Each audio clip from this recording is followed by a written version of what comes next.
जय माता दी दोस्तों। वर्ल्ड बेस्ट मैजिक में आपका हार्दिक स्वागत है। कैसे हैं आप सब? ये बताने के लिए कमेंट बॉक्स में जय माता दी जरूर लिखें।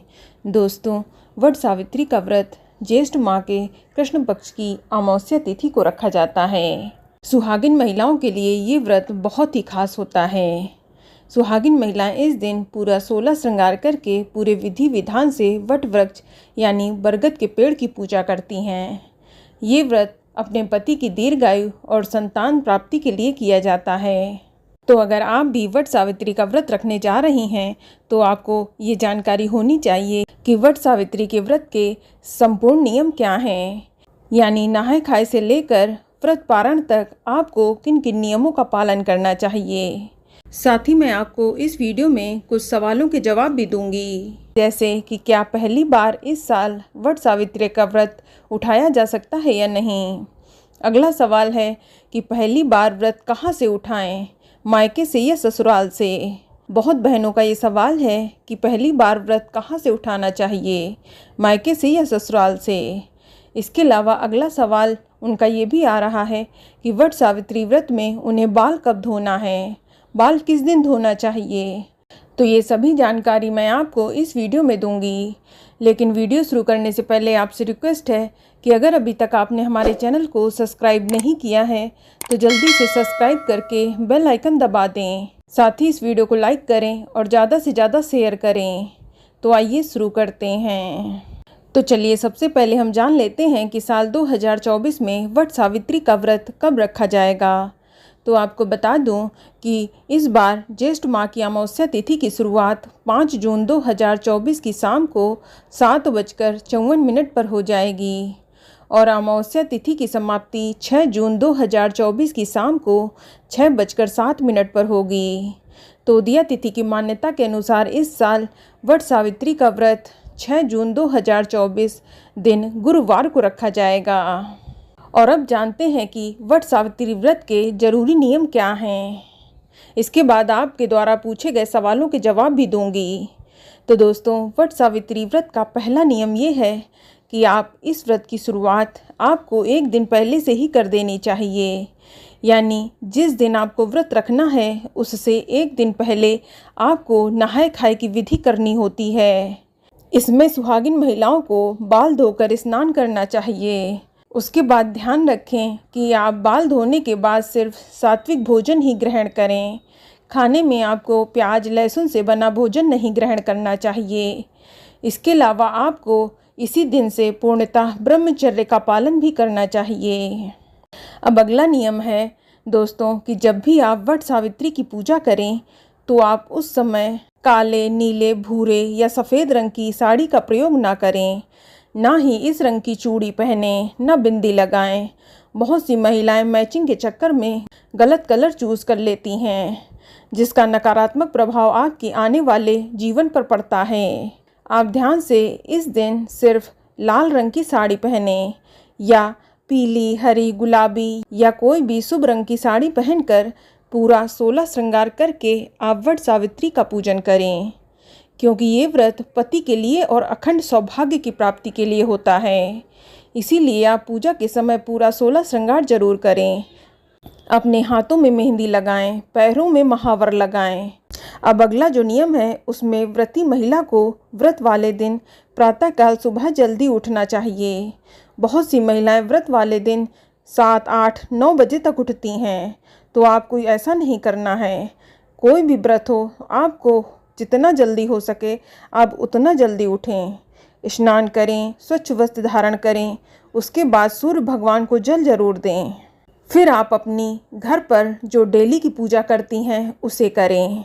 साथ ही व्रत का संकल्प भी ले लें, क्योंकि व्रत का संकल्प और व्रत का पारण अगर सही तरीके से किया जाए तभी आपको व्रत का पूर्ण फल प्राप्त होता है। इसके लिए आप अपने दाहिने हाथ में थोड़ा सा जल, अक्षत, पुष्प लेकर वट सावित्री व्रत का संकल्प जरूर ले लें और भगवान से और माता रानी से अपने पति की अच्छी सेहत और लंबी आयु के लिए प्रार्थना भी करें।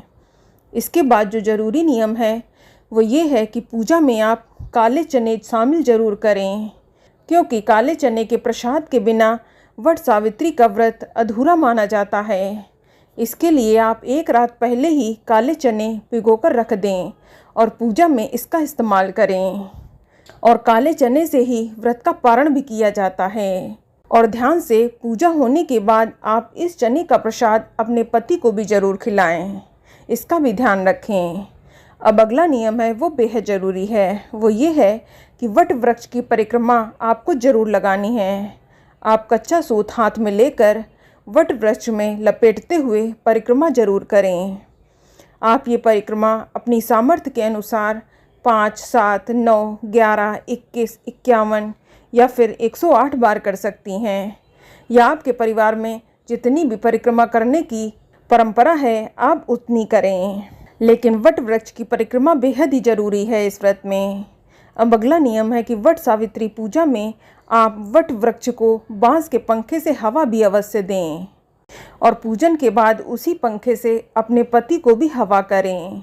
और इसके बाद कई क्षेत्रों में ऐसा भी नियम है कि वट वृक्ष की पूजा के समय महिलाएं वट वृक्ष के पत्तों के गहने बनाकर भी पहनती हैं।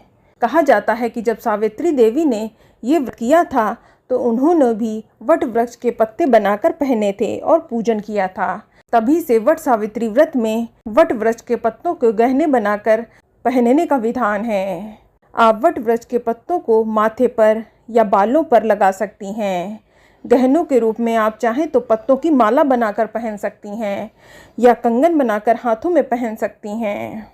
इससे आपको माँ सावित्री का आशीर्वाद मिलता है। इसके अलावा कहीं कहीं पर कच्चे सूत की माला बनाकर भी महिलाएं इस दिन पूजा के बाद अपने गले में धारण करती हैं। इसमें कच्चे सूत को 12 बार लपेटकर उसे हल्दी से रंगकर 2 मालाएं बनाई जाती हैं। एक माला वट वृक्ष को पहनाते हैं और दूसरी पूजा के बाद स्वयं गले में धारण करते हैं। आप ये माला वट वृक्ष से 6 बार बदल कर पहनें।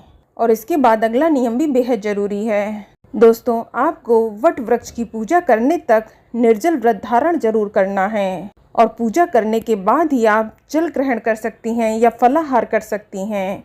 इसका ध्यान रखें कि आप पूजा करने तक हो सके तो निर्जल व्रत धारण जरूर करें। आपको बता दूं कि वैसे तो वट सावित्री का व्रत अगले दिन सुबह सूर्योदय के बाद खोला जाता है, लेकिन यदि आपके परिवार में वट वृक्ष की पूजा करने के बाद व्रत खोला जाता है तो आप अपने कुल परंपरा के हिसाब से वट सावित्री व्रत का पारण कर सकती हैं। बस ध्यान रखें कि जब भी आप व्रत खोलें तो सबसे पहले 11 भीगे हुए चने और एक वट वृक्ष की कोपल को लेकर पानी की सहायता से उसे निगलकर अपना व्रत खोलें। सबसे पहले चने और कोपल ही निकलें। इसके बाद आप कुछ अन्न ग्रहण करें या फल ग्रहण करें। आप प्रसाद का खरबूजा, पूड़ी, गुलगुले ये सब तभी खाएं। पहले चने और कोपल जरूर निगलें। अब अगला नियम ये है कि आप व्रत खोलने से पहले दान जरूर कर लें, क्योंकि दान के बिना हर व्रत अधूरा माना जाता है।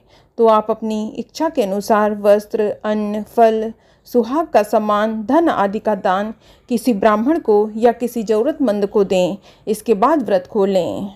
चलिए अब आपके सवालों के जवाब देती हूँ। तो पहला सवाल है कि क्या इस साल पहली बार वट सावित्री का व्रत रख सकते हैं या नहीं। तो आपको बता दूं कि जिन महिलाओं की शादी इस साल हुई है वे सुहागिन महिलाएं इस बार पहली बार वट सावित्री का व्रत रख सकती हैं। इसमें कोई भी प्रॉब्लम नहीं है, क्योंकि इस बार कोई भी अधिक मास, मलमास आदि नहीं पड़ रहा है। लेकिन इस समय शुक्र अस्त है, जिस वजह से कई महिलाओं का ये सवाल आ रहा है कि क्या वह शुक्र अस्त में नया व्रत शुरू कर सकती हैं या नहीं। तो मैं आपको बता दूं कि शुक्र ग्रह अस्त होना शादी, विवाह जैसे मांगलिक कार्यों में देखा जाता है।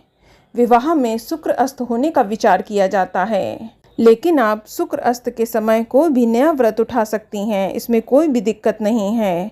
इसलिए जो भी सुहागिन महिलाएं इस साल नया पहली बार व्रत उठाना चाहती हैं तो वे बेधड़क इस साल नया व्रत की शुरुआत कर सकती हैं। अब अगला सवाल है कि पहली बार व्रत कहाँ से उठाना चाहिए, मायके से या ससुराल से।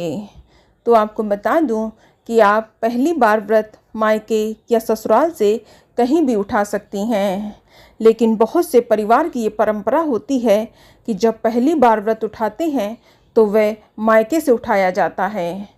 तो अगर आपके भी ससुराल में ये परंपरा है कि पहली बार महिलाएं मायके से व्रत उठाती हैं तो फिर आप व्रत की शुरुआत मायके से करें, अन्यथा आप ससुराल से भी इस व्रत की शुरुआत कर सकती हैं। तो जैसा भी आपके परिवार की परंपरा है आप उस नियम को फॉलो करें। अब अगला सवाल है कि बाल किस दिन धोएं। दोस्तों, इस साल वट सावित्री का व्रत 6 जून 2024 दिन गुरुवार को पड़ रहा है और वट सावित्री का व्रत ज्येष्ठ अमावस्या के दिन रखा जाता है और अमावस्या के दिन बाल धोना वर्जित होता है। कहा जाता है कि अमावस्या के दिन बाल धोने से सुहाग की क्षति होती है, इसलिए सुहागिन महिलाओं को गलती से भी वट सावित्री व्रत वाले दिन बाल नहीं धोने चाहिए। और वैसे भी इस बार गुरुवार का दिन पड़ रहा है तो आप गुरुवार को भी बाल ना धोएं। आप एक दिन पहले यानी बुधवार को नहाय खाए की विधि कर लें। आप बुधवार को ही बाल धो लें। बस ध्यान रखें कि बाल धोने के बाद आप तामसिक भोजन ग्रहण ना करें, सिर्फ सात्विक भोजन ही ग्रहण करें। साथ ही पूर्णतः ब्रह्मचर्य का पालन भी करें। और एक बात का ध्यान रखें कि आप वट सावित्री व्रत वाले दिन अपने बाल ना कटवाएं, थ्रेडिंग ना करवाएं, हाथ पैरों की वैक्स आदि भी ना कराएं। अधिकांश महिलाएं अच्छे से तैयार होने के चक्कर में इस दिन पार्लर जाती हैं और फिर वहीं पर कटिंग, थ्रेडिंग, वैक्सिंग आदि करवा कर आ जाती हैं। तो आप व्रत वाले दिन ये गलती भी ना करें। आप ये सब काम पहले ही करवा लें तो अच्छा रहेगा।